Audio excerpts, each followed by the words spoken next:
I help him process the crime scene and witness statements and all that stuff. And the next morning, it's a Sunday morning, I called my chief about 6:30 and reported I was in a shooting. And he's like, he just comes unglued. He's like, how did you got involved in a shooting? What happened? And I said, well, the police got in the shooting. I went and backed them up.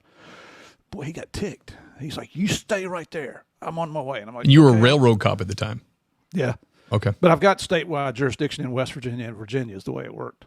So he comes in and he is just madder than a wet hen, man. He is chewing me out.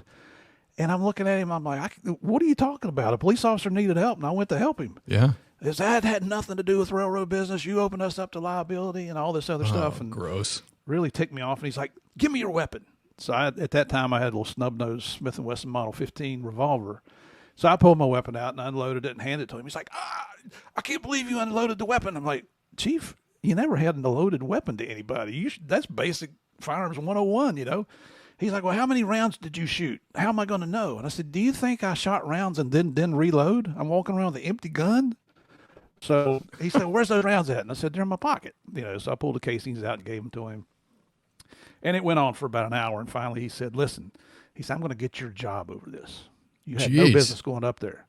I said, Chief, I'm the only railroad cop on duty for 26 counties. When I need help, who do I call? Yeah. These guys.